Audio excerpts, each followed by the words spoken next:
दोस्तों, आज की कहानी मुंशी प्रेमचंद की कहानी बड़े घर की बेटी है।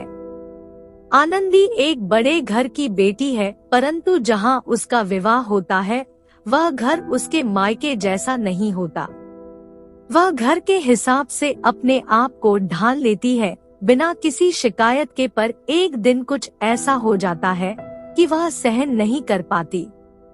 ऐसा क्या होता है और तब वह क्या करती है, जानने के लिए सुनिए मुंशी प्रेमचंद की प्रसिद्ध कहानी बड़े घर की बेटी। बेनी माधव सिंह गौरीपुर गांव के जमींदार और नंबरदार थे। उनके पितामह किसी समय बड़े धनधान्य संपन्न थे। गांव का पक्का तालाब और मंदिर, जिनकी अब मरम्मत भी मुश्किल थी, उन्हीं के कीर्ति स्तंभ थे। कहते हैं, इस दरवाजे पर हाथी झूमता था। अब उसकी जगह एक बूढ़ी भैंस थी, जिसके शरीर में अस्थिपंजर के सिवा और कुछ शेष न रहा था, पर दूध शायद बहुत देती थी, क्योंकि एक न एक आदमी हांडी लिए उसके सिर पर सवार ही रहता था। बेनी माधव सिंह अपनी आधी से अधिक संपत्ति वकीलों को भेंट कर चुके थे। उनकी वर्तमान आय 1000 रुपए वार्षिक से अधिक न थी। ठाकुर साहब के 2 बेटे थे। बड़े का नाम श्रीकंठ सिंह था। उसने बहुत दिनों के परिश्रम और उद्योग के बाद BA की डिग्री प्राप्त की थी। अब एक दफ्तर में नौकर था। छोटा लड़का लाल बिहारी सिंह दोहरे बदन का सजीला जवान था। भरा हुआ मुखड़ा, चौड़ी छाती। भैंस का 2 सेर ताजा दूध वह उठकर सबेरे पी जाता था। श्रीकंठ सिंह की दशा बिल्कुल विपरीत थी। इन नेत्रप्रिय गुणों को उन्होंने B0A0 इन्हीं 2 अक्षरों पर न्योछावर कर दिया था। इन 2 अक्षरों ने उनके शरीर को निर्बल और चेहरे को कांतिहीन बना दिया था। इसी से वैद्यक ग्रंथों पर उनका विशेष प्रेम था। आयुर्वेदिक औषधियों पर उनका अधिक विश्वास था। शामसबेरे उनके कमरे से प्राय खरल की सुरीली कर्णमधुर ध्वनि सुनाई दिया करती थी। लाहौर और कलकत्ते के वैद्यों से बड़ी लिखापढ़ी रहती थी। श्रीकंठ इस अंग्रेजी डिग्री के अधिपति होने पर भी अंग्रेजी सामाजिक प्रथाओं के विशेष प्रेमी न थे, बल्कि वह बहुधा बड़े जोर से उसकी निंदा और तिरस्कार किया करते थे। इसी से गांव में उनका बड़ा सम्मान था। दशहरे के दिनों में वह बड़े उत्साह से रामलीला में सम्मिलित होते और स्वयं किसी न किसी पात्र का पाठ लेते थे। गौरीपुर में रामलीला के वही जन्मदाता थे। प्राचीन हिंदू सभ्यता का गुणगान उनकी धार्मिकता का प्रधान अंग था। सम्मिलित कुटुंब के तो वह एकमात्र उपासक थे। आजकल स्त्रियों को कुटुंब में मिलजुल कर रहने की जो अरुचि होती है, उसे वह जाति और देश दोनों के लिए हानिकारक समझते थे। यही कारण था कि गांव की ललनाएं उनकी निंदक थी। कोई कोई तो उन्हें अपना शत्रु समझने में भी संकोच न करती थी। स्वयं उनकी पत्नी को ही इस विषय में उनसे विरोध था। यह इसलिए नहीं कि उसे अपने सास-ससुर, देवर या जेठ आदि से घृणा थी, बल्कि उसका विचार था कि यदि बहुत कुछ सहने और तरह देने पर भी परिवार के साथ निर्वाह न हो सके, तो आए दिन की कलह से जीवन को नष्ट करने की अपेक्षा यही उत्तम है कि अपनी खिचड़ी अलग पकाई जाए। आनंदी एक बड़े उच्च कुल की लड़की थी। उसके बाप एक छोटी सी रियासत के तालुकेदार थे। विशाल भवन, एक हाथी, 3 कुत्ते, बाज, बहरी शिकरे, झाड़फानूस, आनरेरी मजिस्ट्रेट और ऋण, जो एक प्रतिष्ठित तालुकेदार के भोग्य पदार्थ है, सभी यहाँ विद्यमान थे। नाम था भूप सिंह। बड़े उदारचित्त और प्रतिभाशाली पुरुष थे, पर दुर्भाग्य से लड़का एक भी न था। 7 लड़कियां हुई और दैवयोग से सबकी सब जीवित रहीं। पहली उमंग में तो उन्होंने 3 ब्याह दिल खोलकर किए, पर 15-20 हजार रुपयों का कर्ज सिर पर हो गया तो आंखें खुली, हाथ समेट लिया। आनंदी चौथी लड़की थी। वह अपनी सब बहनों से अधिक रूपवती और गुणवती थी। इससे ठाकुर भूप सिंह उसे बहुत प्यार करते थे। सुंदर संतान को कदाचित उसके माता पिता भी अधिक चाहते हैं। ठाकुर साहब बड़े धर्म संकट में थे कि इसका विवाह कहाँ करें। न तो यही चाहते थे कि ऋण का बोझ बढ़े और न यही स्वीकार था कि उसे अपने को भाग्यहीन समझना पड़े। एक दिन श्रीकंठ उनके पास किसी चंदे का रुपया मांगने आए। शायद नागरी प्रचार का चंदा था। भूप सिंह उनके स्वभाव पर रीझ गए और धूमधाम से श्रीकंठ सिंह का आनंदी के साथ ब्याह हो गया। आनंदी अपने नए घर में आई तो यहाँ का रंगढंग कुछ और ही देखा। जिस टीमटाम की उसे बचपन से ही आदत पड़ी हुई थी, वह यहाँ नाममात्र को भी न थी। हाथी घोड़ों का तो कहना ही क्या, कोई सजी हुई सुंदर बहली तक न थी। रेशमी स्लीपर साथ लाई थी, पर यहाँ बाग कहा। मकान में खिड़कियां तक न थी, न जमीन पर फर्श, न दीवार पर तस्वीरें। यह एक सीधा सादा देहाती गृहस्थी का मकान था, किंतु आनंदी ने थोड़े ही दिनों में अपने को इस नई अवस्था के ऐसा अनुकूल बना लिया, मानो उसने विलास के सामान कभी देखे ही न थे। एक दिन दोपहर के समय लाल बिहारी सिंह 2 चिड़िया लिए हुए आया और भावत से बोला, जल्दी से पका दो, मुझे भूख लगी है। आनंदी भोजन बनाकर उसकी राह देख रही थी। अब वह नया व्यंजन बनाने बैठी। हांडी में देखा तो घी पाव भर से अधिक न था। बड़े घर की बेटी किफायत क्या जाने, उसने सब घी मांस में डाल दिया। लाल बिहारी खाने बैठा तो दाल में घी न था, बोला दाल में घी क्यों नहीं छोड़ा। आनंदी ने कहा, घी सब मांस में पड़ गया। लाल बिहारी जोर से बोला, अभी परसों घी आया है, इतना जल्द उठ गया। आनंदी ने उत्तर दिया, आज तो कुल पाव भर रहा होगा, वह सब मैंने मांस में डाल दिया। जिस तरह सूखी लकड़ी जल्दी से जल उठती है, उसी तरह क्षुधा से बावला मनुष्य जराजरा सी बात पर तिनक जाता है। लाल बिहारी को भावच की यह ढिठाई बहुत बुरी मालूम हुई। तिनक कर बोला, मैके में तो चाहे घी की नदी बहती हो। स्त्री गालियां सह लेती है, मार भी सह लेती है, पर मैके की निंदा उनसे नहीं सही जाती। आनंदी मुंह फेर कर बोली, हाथी मरा भी तो 9 लाख का, वहाँ इतना घी नित्य नाइखार खा जाते हैं। लाल बिहारी जल गया, थाली उठाकर पलट दी और बोला, जी चाहता है जीभ पकड़कर खींच लूं। आनंदी को भी क्रोध आ गया, मुंह लाल हो गया, बोली, वह होते तो आज इसका मजा चखाते। अब अनपढ़ उजड़ ठाकुर से न रहा गया। उसकी स्त्री एक साधारण जमींदार की बेटी थी। जब जी चाहता उस पर हाथ साफ कर लिया करता था।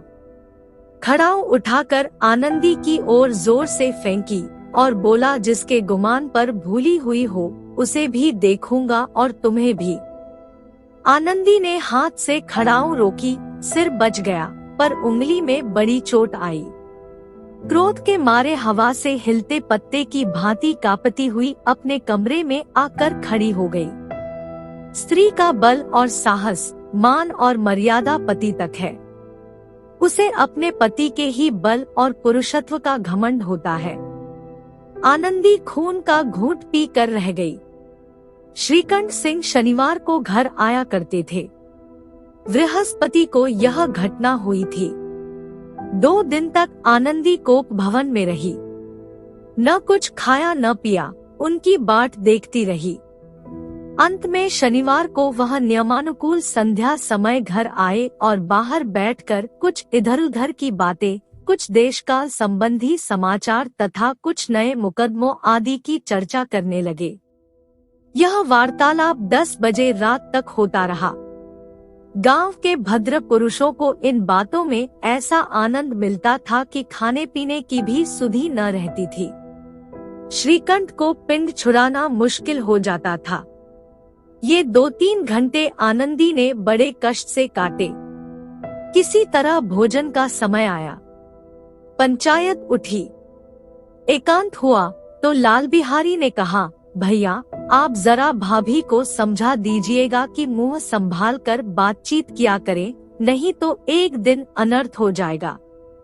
बेनी माधव सिंह ने बेटे की ओर साक्षी दी, हाँ, बहु बेटियों का यह स्वभाव अच्छा नहीं कि मर्दों के मुंह लगे।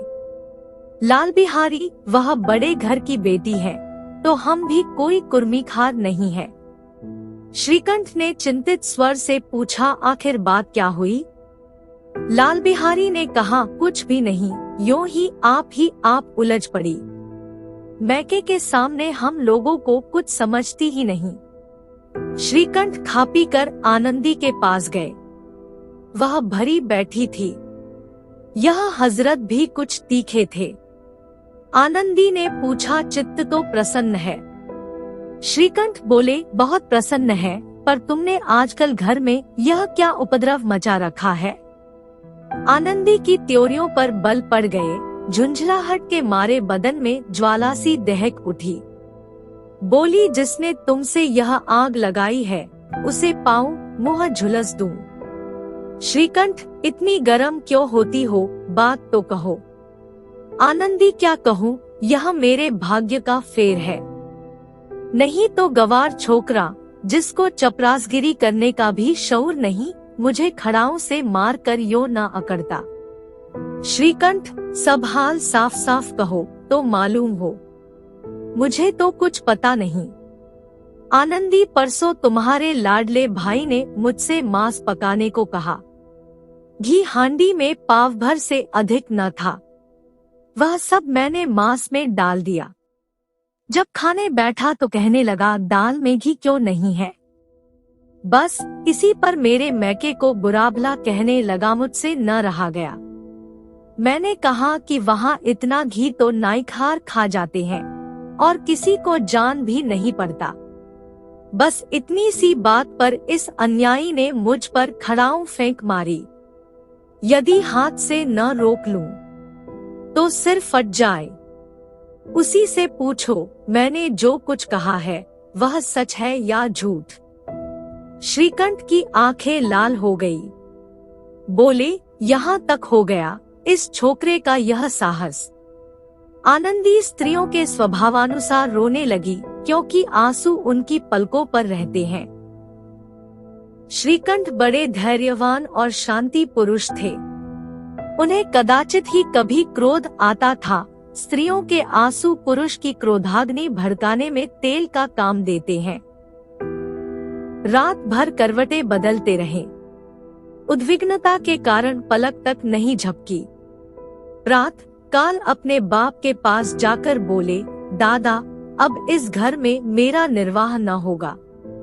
इस तरह की विद्रोहपूर्ण बातें कहने पर श्रीकंठ ने कितनी ही बार अपने कई मित्रों को आड़े हाथों लिया था, परंतु दुर्भाग्य आज उन्हें स्वयं वे ही बातें अपने मुंह से कहनी पड़ी। दूसरों को उपदेश देना भी कितना सहज है। बेनी माधव सिंह घबरा उठे और बोले, क्यों? श्रीकंठ, इसलिए कि मुझे भी अपनी मान प्रतिष्ठा का कुछ विचार है। आपके घर में अब अन्याय और हठ का प्रकोप हो रहा है। जिनको बड़ों का आदर सम्मान करना चाहिए वे उनके सिर चढ़ते हैं। मैं दूसरे का नौकर ठहरा घर पर रहता नहीं।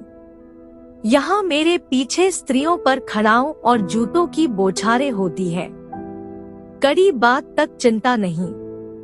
कोई एक की दो कह ले, वहाँ तक मैं सह सकता हूँ, किंतु यह कदापि नहीं हो सकता कि मेरे ऊपर लात घूंसे पड़े और मैं दम न मारूं।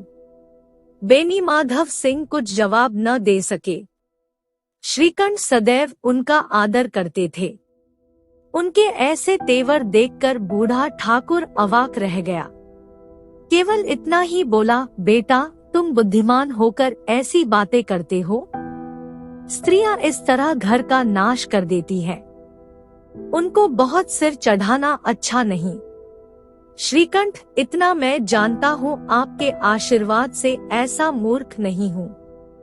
आप स्वयं जानते हैं कि मेरे ही समझाने बुझाने से इसी गांव में कई घर संभल गए, पर जिस स्त्री की मान प्रतिष्ठा का ईश्वर के दरबार में उत्तरदाता हूँ, उसके प्रति ऐसा घोर अन्याय और पशुवत व्यवहार मुझे असह्य है। आप सच मानिए, मेरे लिए यही कुछ कम नहीं है कि लाल बिहारी को कुछ दंड नहीं होता। अब बेनी माधव सिंह भी गरमाए, ऐसी बातें और न सुन सके। बोली, लाल बिहारी तुम्हारा भाई है, उससे जब कभी भूल चूक हो उसके कान पकड़ो। लेकिन श्रीकंठ, लाल बिहारी को मैं अब अपना भाई नहीं समझता। बेनी माधव सिंह स्त्री के पीछे। श्रीकंठ, जी नहीं, उसकी क्रूरता और अविवेक के कारण। दोनों कुछ देर चुप रहे। ठाकुर साहब लड़के का क्रोध शांत करना चाहते थे, लेकिन यह नहीं स्वीकार करना चाहते थे कि लाल बिहारी ने कोई अनुचित काम किया है। इसी बीच में गांव के और कई सज्जन हुक्केचलम के बहाने वहां आ बैठे। कई स्त्रियों ने जब यह सुना कि श्रीकंठ पत्नी के पीछे पिता से लड़ने को तैयार है, तो उन्हें बड़ा हर्ष हुआ। दोनों पक्षों की मधुर वाणियां सुनने के लिए उनकी आत्माएं तिलमिलाने लगी। गांव में कुछ ऐसे कुटिल मनुष्य भी थे जो इस कुल की नीतिपूर्ण गति पर मन ही मन जलते थे। वे कहा करते थे, श्रीकंठ अपने बाप से दबता है, इसीलिए वह दब्बू है। उसने विद्या पढ़ी, इसलिए वह किताबों का कीड़ा है। बेनी माधव सिंह उसकी सलाह के बिना कोई काम नहीं करते, यह उनकी मूर्खता है। इन महानुभावों की शुभकामनाएं आज पूरी होती दिखाई दी। कोई हुक्का पीने के बहाने और कोई लगान की रसीद दिखाने आकर बैठ गया। बेनी माधव सिंह पुराने आदमी थे, इन भावों को ताड़ गए। उन्होंने निश्चय किया, चाहे कुछ ही क्यों न हो, इन द्रोहियों को ताली बजाने का अवसर न दूंगा। तुरंत कोमल शब्दों में बोले, बेटा, मैं तुमसे बाहर नहीं हूँ, तुम्हारा जो जी चाहे करो। अब तो लड़के से अपराध हो गया। इलाहाबाद का अनुभवरहित झल्लाया हुआ ग्रेजुएट इस बात को न समझ सका। उसे डिबेटिंग क्लब में अपनी बात पर अड़ने की आदत थी, इन हथकंडों की उसे क्या खबर। बाप ने जिस मतलब से बात पलटी थी वह उसकी समझ में न आया। बोला, लाल बिहारी के साथ अब इस घर में नहीं रह सकता। बेनी माधव, बेटा, बुद्धिमान लोग मूर्खों की बात पर ध्यान नहीं देते। वह बेसमझ लड़का है, उससे जो कुछ भूल हुई उसे तुम बड़े होकर क्षमा करो। श्रीकंठ, उसकी इस दुष्टता को मैं कदापि नहीं सह सकता। या तो वही घर में रहेगा या मैं ही। आपको यदि वह अधिक प्यारा है तो मुझे विदा कीजिए, मैं अपना भार आप संभाल लूंगा। यदि मुझे रखना चाहते हैं तो उससे कहिए जहाँ चाहे चला जाए। बस यह मेरा अंतिम निश्चय है। लाल बिहारी सिंह दरवाजे की चौखट पर चुपचाप खड़ा बड़े भाई की बातें सुन रहा था। वह उनका बहुत आदर करता था। उसे कभी इतना साहस न हुआ था कि श्रीकंठ के सामने चारपाई पर बैठ जाए, हुक्का पी ले या पान खा ले। बाप का भी वह इतना मान न करता था। श्रीकंठ का भी उस पर हार्दिक स्नेह था। अपने होश में उन्होंने कभी उसे घुड़का तक न था। जब वह इलाहाबाद से आते तो उसके लिए कोई न कोई वस्तु अवश्य लाते। मुगदर की जोड़ी उन्होंने ही बनवा दी थी। पिछले साल जब उसने अपने से ड्योढ़े जवान को नागपंचमी के दिन दंगल में पछाड़ दिया तो उन्होंने पुलकित होकर अखाड़े में ही जाकर उसे गले लगा लिया था। 5 रुपए के पैसे लुटाए थे। ऐसे भाई के मुंह से आज ऐसी हृदय विदारक बात सुनकर लाल बिहारी को बड़ी ग्लानि हुई। वह फूट फूट कर रोने लगा। इसमें संदेह नहीं कि अपने किए पर पछता रहा था। भाई के आने से एक दिन पहले से उसकी छाती धड़कती थी कि देखूं भैया क्या कहते हैं। मैं उनके सम्मुख कैसे जाऊंगा, उनसे कैसे बोलूंगा, मेरी आंखें उनके सामने कैसे उठेंगी। उसने समझा था कि भैया मुझे बुलाकर समझा देंगे। इस आशा के विपरीत आज उसने उन्हें निर्दयता की मूर्ति बने हुए पाया। वह मूर्ख था, परंतु उसका मन कहता था कि भैया मेरे साथ अन्याय कर रहे हैं। यदि श्रीकंठ उसे अकेले में बुलाकर 2-4 बातें कह देते, इतना ही नहीं 2-4 तमाचे भी लगा देते तो कदाचित उसे इतना दुख न होता। पर भाई का यह कहना कि अब मैं इसकी सूरत नहीं देखना चाहता, लाल बिहारी से सहा न गया। वह रोता हुआ घर आया। कोठरी में जाकर कपड़े पहने, आंखें पोंछी, जिसमें कोई यह न समझे कि रोता था। तब आनंदी के द्वार पर आकर बोला, भाभी, भैया ने निश्चय किया है कि वह मेरे साथ इस घर में न रहेंगे। अब वह मेरा मुंह नहीं देखना चाहते, इसलिए अब मैं जाता हूँ। उन्हें फिर मुंह न दिखाऊंगा। मुझसे जो कुछ अपराध हुआ उसे क्षमा करना। यह कहते कहते लाल बिहारी का गला भर आया। जिस समय लाल बिहारी सिंह सिर झुकाए आनंदी के द्वार पर खड़ा था, उसी समय श्रीकंठ सिंह भी आंखें लाल किए बाहर से आए। भाई को खड़ा देखा तो घृणा से आंखें फेर ली और कतरा कर निकल गए, मानो उसकी परछाई से दूर भागते हों। आनंदी ने लाल बिहारी की शिकायत तो की थी, लेकिन अब मन में पछता रही थी। वह स्वभाव से ही दयावती थी। उसे इसका तनिक भी ध्यान न था कि बात इतनी बढ़ जाएगी। वह मन में अपने पति पर झुंझला रही थी कि यह इतने गर्म क्यों होते हैं। उस पर यह भय भी लगा हुआ था कि कहीं मुझसे इलाहाबाद चलने को कहें तो कैसे क्या करूंगी। इस बीच में जब उसने लाल बिहारी को दरवाजे पर खड़े यह कहते सुना कि अब मैं जाता हूँ, मुझसे जो कुछ अपराध हुआ क्षमा करना, तो उसका रहा सा क्रोध भी पानी हो गया। वह रोने लगी। मन का मैल धोने के लिए नयन जल से उपयुक्त और कोई वस्तु नहीं है। श्रीकंठ को देखकर आनंदी ने कहा, लाला बाहर खड़े बहुत रो रहे हैं। श्रीकंठ, तो मैं क्या करूं? आनंदी, भीतर बुला लो, मेरी जीभ में आग लगे। मैंने कहां से यह झगड़ा उठाया? श्रीकंठ, मैं न बुलाऊंगा। आनंदी, पछताओगे। उन्हें बहुत ग्लानि हो गई है, ऐसा न हो कहीं चल दे। श्रीकंठ न उठे। इतने में लाल बिहारी ने फिर कहा, भाभी, भैया से मेरा प्रणाम कह दो। वह मेरा मुंह नहीं देखना चाहते, इसलिए मैं भी अपना मुंह उन्हें न दिखाऊंगा। लाल बिहारी इतना कहकर लौट पड़ा और शीघ्रता से दरवाजे की ओर बढ़ा। अंत में आनंदी कमरे से निकली और उसका हाथ पकड़ लिया। लाल बिहारी ने पीछे फिर कर देखा और आंखों में आंसू भरे बोला, मुझे जाने दो। आनंदी, कहाँ जाते हो? लाल बिहारी, जहाँ कोई मेरा मुंह न देखे। आनंदी, मैं न जाने दूंगी। लाल बिहारी, मैं तुम लोगों के साथ रहने योग्य नहीं हूँ। आनंदी, तुम्हें मेरी सौगंध, अब एक पग भी आगे न बढ़ाना। लाल बिहारी, जब तक मुझे यह न मालूम हो जाए कि भैया का मन मेरी तरफ से साफ हो गया, तब तक मैं इस घर में कदापि न रहूंगा। आनंदी, मैं ईश्वर को साक्षी देकर कहती हूँ कि तुम्हारी ओर से मेरे मन में तनिक भी मैल नहीं है। अब श्रीकंठ का हृदय भी पिघला। उन्होंने बाहर आकर लाल बिहारी को गले लगा लिया। दोनों भाई खूब फूट फूट कर रोए। लाल बिहारी ने सिसकते हुए कहा, भैया, अब कभी मत कहना कि तुम्हारा मुंह न देखूंगा। इसके सिवा आप जो दंड देंगे मैं सहर्ष स्वीकार करूंगा। श्रीकंठ ने कांपते हुए स्वर में कहा, लल्लू, इन बातों को बिल्कुल भूल जाओ। ईश्वर चाहेगा तो फिर ऐसा अवसर न आवेगा।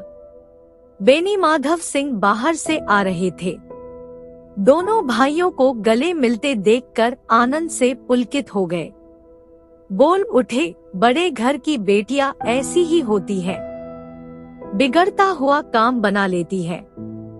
गांव में जिसने यह वृत्तांत सुना, उसी ने इन शब्दों में आनंदी की उदारता को सराहा। बड़े घर की बेटियां ऐसी ही होती है। कैसी लगी आपको मुंशी प्रेमचंद की कहानी बड़े घर की बेटी? हमें जरूर बताएं कमेंट्स में। कहानी को लाइक करिए, शेयर करिए, चैनल को सब्सक्राइब कीजिए और बेल आइकन को दबाइए। धन्यवाद।